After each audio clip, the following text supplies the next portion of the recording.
Bonjour, je me présente, Sarah. Et vous êtes les frères de fer. Oh, allez bien vous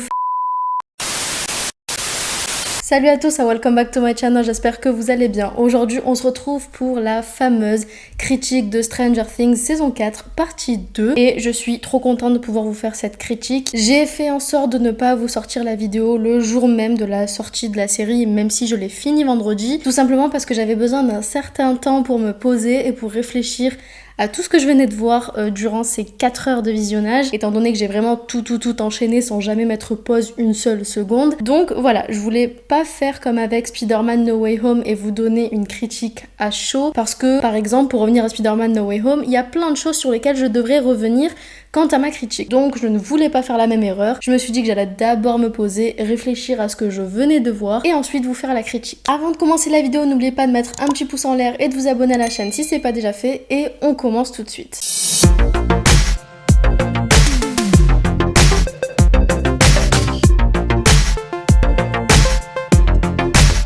Alors tout d'abord, pour ceux qui n'ont pas vu ma critique sur la partie 1 de la saison 4, je vous invite à d'abord aller voir cette vidéo parce que vous risquez de vous faire spoil tout simplement ce qui s'est passé, mais surtout parce que je ne vais pas revenir sur l'aspect photographie, ambiance, musique ou autre dans cette critique, étant donné que vu que c'est la continuité de la série, mon avis n'a pas changé entre les 7 premiers épisodes et les 2 derniers. Même s'il y a un seul point sur lequel j'aimerais revenir très rapidement pour vous faire la critique, c'est au niveau du rythme. J'ai trouvé que les 2 derniers épisodes, malgré leur longueur, ont été bien mieux rythmés que les 7 premiers épisodes de cette saison. J'ai trouvé, donc pour ceux qui n'avaient pas vu la vidéo, j'ai trouvé que les 7 premiers épisodes étaient assez lents, surtout quant au développement de Eleven et donc tout le parcours autour de ses pouvoirs et de retrouver ses pouvoirs. Même si je comprends pourquoi ils ont mis autant de lenteur dans ces épisodes-là pour faire avancer l'histoire, je me suis quand même à certains moments, pas tous, mais à certains moments un petit peu ennuyée devant quelques épisodes. Mais là, pour les 2 derniers épisodes,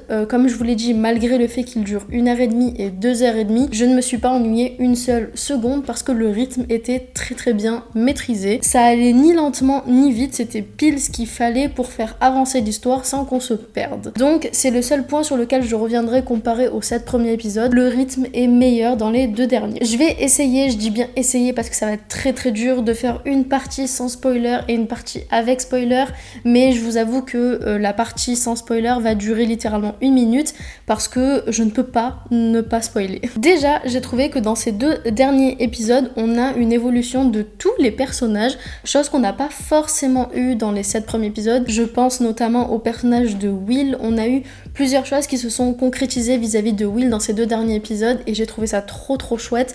D'ailleurs, énorme coup de cœur pour Will dans ces 2 derniers épisodes et dans la série en général.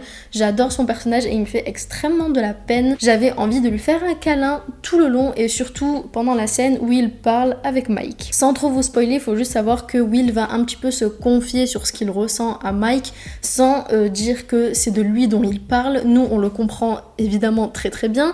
Ça m'a carrément mis la larme à l'œil, hein. Très honnêtement, j'ai failli chialer devant cette scène. Mais j'ai trouvé la scène extrêmement importante pour le développement de Will et pour la suite. J'espère sincèrement qu'ils ne vont pas laisser ça de côté dans la saison 5, même si je ne pense pas, je pense qu'ils vont très certainement en parler encore plus en profondeur. Donc très contente à ce niveau-là. Ensuite, une chose qui m'a un petit peu perturbée et un petit peu énervée, je dirais même, c'est le fait que les frères de Fer nous ont fait un genre de petit suspense avant que les 2 derniers épisodes sortent en nous disant vous allez voir, il va y avoir 5 morts minimum, il va y avoir ci, il va y avoir ça, et je vous avoue que ça a été un très bon coup de pub pour la série parce que tout ce qu'ils ont dit ne s'est pas forcément déroulé. Mais comme je vous l'ai dit, je reviendrai sur ça dans la partie spoiler et surtout quand on va parler des morts qu'il y a eu dans la saison. Mais en tout cas, ça m'a un petit peu perturbée parce que en fait, surtout dans l'épisode 9, donc le tout dernier, pendant les 2h30, j'étais en stress total et je pense qu'on a été plusieurs à être dans le même cas. Dites-moi en commentaire si vous, oui ou pas du tout. Mais je vous avoue que pendant les 2h30, j'étais en stress de dingue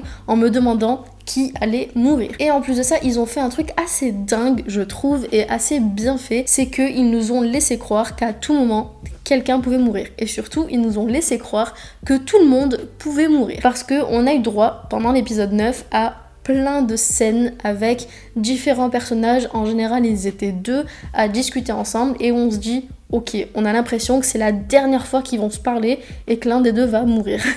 C'est vraiment l'impression que ça a donné et je pense que je ne suis pas la seule à l'avoir remarqué. Donc à ce niveau-là, gros coup de stress pendant les épisodes, mais justement c'était un bon stress, ça m'a mis énormément d'adrénaline et j'ai kiffé mon visionnage. Et évidemment, on a eu la fameuse scène de la bande-annonce avec Eiji qui va jouer de la guitare qui était juste incroyable, mais je reviendrai sur le personnage de Eiji dans la partie spoiler. D'ailleurs, je vais tout de suite passer à la partie spoiler parce que c'est juste pas possible de vous en dire plus sans spoiler. Alors, comme je vous disais, pendant tout le long des 2 épisodes, on va jouer sur la corde sensible des fans en nous faisant croire que tout le monde peut crever à tout moment. Le problème avec les frères de fer et avec Stranger Things en général, c'est qu'ils font l'erreur, et pour moi c'est vraiment une erreur, de tuer uniquement les nouveaux personnages. On y a eu droit dans la saison 2, dans la saison 3 et évidemment dans la saison 4. Le premier mort, oui je commence directement avec les morts parce que j'ai besoin d'en parler, ça commence à devenir trop, j'ai besoin d'en parler. Le premier mort qu'on va avoir dans ces 2 derniers épisodes, il s'agit de Papa. Alors oui, je l'appelle Papa parce que je me souviens jamais de son nom de famille ni de son prénom, donc je vais l'appeler Papa tout le long. Papa va mourir dans l'épisode 8 et très honnêtement ça ne m'a fait ni chaud ni froid, même si je vous avoue que j'ai eu un sentiment très ambivalent vis-à-vis de ce personnage où à certains moments je me dis c'est vraiment un connard, je le déteste, et puis à d'autres moments où je me dis oui mais en fait je comprends pourquoi il fait ça, c'est parce qu'il les aime, blablabla. Puis la seconde d'après je me redis ah ben non en fait c'est un énorme connard, et en fait ça a fait ça pendant tout le long jusqu'à ce qu'il crève. Pour vous dire, quand il est mort j'étais contente qu'il meure, et puis juste après il a fait une action avec Eleven qui m'a fait dire ouais mais en fait c'est pas totalement un connard. Bref, l'ambivalence avec ce personnage, voilà. D'ailleurs en règle générale les frères de fer sont géniaux dans le simple fait qu'ils écrivent très très bien chacun de leurs personnages. Ils sont très bien écrits au point où tu t'attaches très facilement à tous les personnages et même les nouveaux personnages. Et en parlant de nouveaux personnages, on va passer au deuxième mort de ces 2 derniers épisodes, ou plutôt de l'épisode 9, et il s'agit à mon grand regret de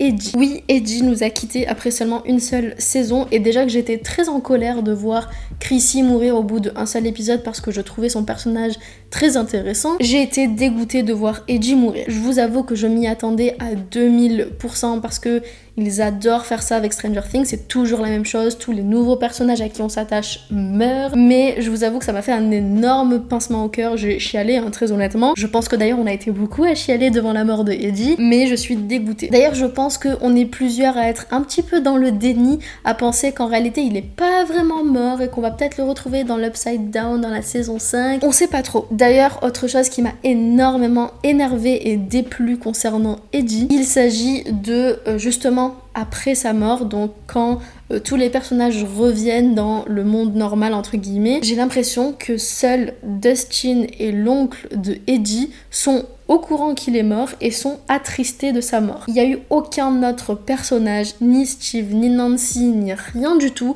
qui n'ont évoqué la mort de Eiji, et je vous avoue que je suis très en colère, je ne sais pas pourquoi ils ont fait ça. C'est limite si en fait on s'en foutait, il était juste là vite fait et vite on le met de côté. Donc pour ça je suis pas très contente, j'aurais vraiment aimé qu'on appuie un peu plus sur la mort de Eiji, et du coup c'est ce qui me fait penser que peut-être il est pas mort, je sais pas trop, mais en tout cas Dustin, on est avec toi, on a tous éprouvé je pense la même chose vis-à-vis de la mort de Eiji. Ensuite on va passer à la 3e mort, et je mets entre guillemets évidemment parce qu'on ne sait pas vraiment si le personnage est mort ou pas, même si j'ai ma petite théorie dessus. Il s'agit du personnage de Max. Alors j'aimerais déjà revenir sur le personnage de Max depuis la saison 2. J'aimais pas forcément le personnage de Max dans la saison 2, ou du moins je le trouvais, comme j'avais dit dans ma première critique, qu'ils avaient tout simplement rajouté Max pour rajouter une fille en plus dans le groupe. Mais dans cette saison 4, je trouve sincèrement que Max est le meilleur personnage de la saison. Ils se sont gavés, déjà que l'actrice est géniale, mais l'écriture du personnage pour cette saison est juste génialissime. Évidemment donc on a Max qui finit encore une fois dans les bras de Vecna et qui est en train de crever tout simplement. Je vous rappelle quand même qu'elle a les 2 jambes cassées, les 2 bras cassés, elle est aveugle, elle ne voit plus rien, bref c'est un gros bordel. Quant à sa mort, j'aurais limite, mais vraiment limite préféré qu'elle meure, parce que vu la scène, vu ce qui se passe, vu le contexte avec Lucas, avec l'autre connard de Jason, très honnêtement ça portait à ce que Max meure. Il fallait qu'elle meure parce que c'est ce qui ramenait la beauté entre guillemets de cette scène. Mais j'ai l'impression que les frères de fer ne veulent jamais toucher aux personnages principaux. Du coup, ils ont fait en sorte qu'elle ne meure pas vraiment, mais qu'elle soit dans un coma grâce à Eleven. Pour ma part, je pense très certainement qu'elle ne survivra pas et que dans la saison 5, on va tout simplement apprendre que même si son corps est encore vivant parce que son cœur bat encore, son esprit n'est plus là. D'ailleurs, c'est un peu ce qu'on a compris avec Eleven qui rentre dans son esprit. Elle ne la trouve tout simplement pas. Donc je pense que Max est morte, ou en tout cas qu'elle va finir par mourir dans le début de la saison 5, et je pense que c'est important qu'elle le soit parce qu'il faut que certains personnages principaux meurent. Et je vous avoue que c'est ce qui m'a le plus manqué dans cette saison 4, c'est le fait qu'aucun personnage principal ne meurt. Honnêtement, j'aurais aimé que Will ou Mike ou Lucas ou Max meurent dans cette saison, voire même Nancy ou Robin. Par contre, personne ne touche à Dustin et Steve, ça c'est clair. Mais en tout cas, tout ça pour dire que j'ai été assez déçue des choix qu'ils ont fait au niveau des morts et de comment ça a été amené, mais je peux aussi comprendre pourquoi ils ont fait ça, c'était pour éviter de décevoir certains fans. Dans ce genre de série, il est primordial que des personnages principaux meurent. Ensuite, du coup, le 4e mort, et j'ai été très contente de voir qu'il est mort et surtout de la manière dont il est mort parce qu'il est vraiment mort comme une merde, c'est Jason. Je déteste ce personnage, je crois que je le déteste plus que Vecna pour vous dire, parce que vraiment ce personnage est infâme. Il sert à rien à part amener de la haine et de la colère. Donc je suis très contente qu'il soit mort et de la manière dont il est mort. Toute la scène qu'il y a eu juste avant sa mort avec Lucas m'a déchiré le cœur. J'ai vraiment cru que Lucas allait mourir et j'ai eu très peur, même si je pense que là aussi, que Lucas ou Max meurt, ça aurait été quand même vachement bien. Alors oui, certains vont se dire que je suis peut-être un petit peu sadique de vouloir tuer des personnages que j'aime bien, mais étant une grande fan de séries comme Game of Thrones par exemple, ça semble nécessaire pour l'avancée d'une série que des personnages principaux meurent. Donc voilà, assez déçue quand même à ce niveau-là. Pour ce qui est de Nancy, rappelez-vous donc à la fin de l'épisode 7, on pensait tous que Nancy allait y passer parce que Vecna l'avait possédée. Sauf qu'on se rend compte au tout début de l'épisode 8 que c'était simplement une messagère, et j'ai trouvé ça assez facile. C'était pour moi une facilité scénaristique de faire ça pour nous mettre un genre de suspense en nous faisant croire qu'elle va mourir. D'ailleurs, ils ont énormément joué sur ce suspense-là pendant tout l'épisode 9, ce qui a été assez cool parce que c'était super prenant, mais comme je vous l'ai dit, j'ai été assez déçue de voir qu'au final, aucun personnage principal ne meurt. Je sais, j'ai dû le dire au moins 15 fois. Ah oui, et il y a autre chose aussi où je me suis dit, ça se trouve, je vais plus supporter cette musique à cause de TikTok. C'est donc la musique de Kate Bush. Je vous avoue que j'ai eu extrêmement peur parce que je me suis rendu compte qu'ils allaient encore nous la mettre dans une scène importante. Et honnêtement, je me suis dit, étant donné que j'entends cette musique au moins 20 fois par jour sur TikTok, je risque de ne plus du tout apprécier le moment et la scène en question. Et au final, je trouve que pas du tout. La musique concorde vraiment à la scène et à la série, donc assez contente qu'ils aient quand même remis cette musique sans que ce soit trop chiant pour nous alors qu'on l'écoute 20 fois par jour. Passons maintenant à Hopper et Joyce. Les amis, après 4 longues saisons d'attente, on a enfin eu la scène de bisous entre Joyce et Hopper. Et je vous avoue que j'étais trop contente de cette scène, surtout du changement un peu de comportement vis-à-vis de Hopper. Et je ne parle pas de son changement physique, attention, je ne dis pas qu'il est plus sexy parce qu'il a maigri, pas du tout. Je parle vraiment au niveau du comportement. Hopper a un comportement beaucoup plus séducteur envers Joyce et j'ai trouvé ça trop cool. Il était enfin temps, bordel, ça fait 4 saisons qu'on attend ça. Trop contente de la scène entre Joyce et Hopper.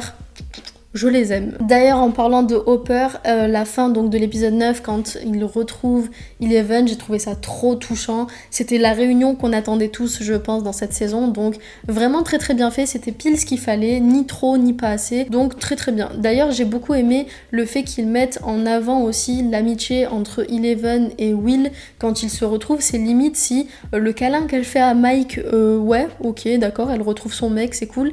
Mais le câlin qu'elle fait à Will et qu'elle retrouve son meilleur ami, son frère, était juste trop mignon. Et non mais vraiment, je suis en amour avec le personnage de Will, j'ai envie de lui faire des gros câlins.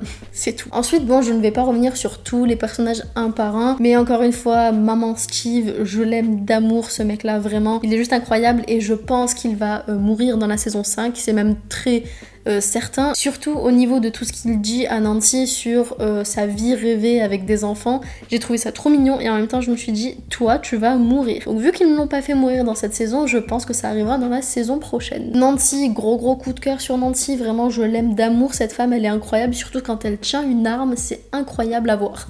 Enfin bref, je vais m'arrêter là parce que ça fait je sais pas combien de temps que je blablate. J'ai eu beaucoup de choses à dire, surtout sur les morts de cette série. Très déçue par les morts qu'il y a eu dans cette saison. Je m'attendais à mieux. Oui, je sais, je suis un petit peu sadique, mais je m'attendais vraiment à ce que des personnages principaux meurent. Mais ça n'a pas été le cas, donc c'est cool dans un sens parce qu'on garde tous nos personnages quasiment. Mais en même temps, ça manque un petit peu de ce truc en plus. Mais dans l'ensemble, j'ai adoré la saison 4, vraiment. Toute la saison 4, je l'ai adorée et je pense que c'est la saison que je préfère de Stranger Things. Donc voilà, je vais m'arrêter là pour la vidéo. N'hésitez pas à me dire en commentaire ce que vous avez pensé de cette saison, si vous avez aimé, si vous avez pas aimé. J'adore voir vos réactions pour savoir si on a les mêmes avis ou pas du tout. Vraiment, c'est trop cool de voir un peu les différences qu'on a au niveau de nos visionnages. Donc n'hésitez pas à mettre un petit commentaire. Et en plus de ça, n'hésitez pas à mettre un petit pouce en l'air. Et si vous êtes nouveau sur la chaîne, n'hésitez pas également à vous abonner. Il y a une vidéo tous les dimanches et il y a moyen qu'à partir de cette semaine, il y ait aussi une vidéo tous les mercredis. Oui, je sais, j'essaye de reprendre un bon rythme sur YouTube en essayant de refaire 2 vidéos par semaine, mais voilà, c'est compliqué, c'est l'été, il fait chaud. Bref, je vais faire mon maximum. Enfin bref, je vous fais plein de bisous et je vous dis donc à mercredi peut-être, ou alors à dimanche. Ouh.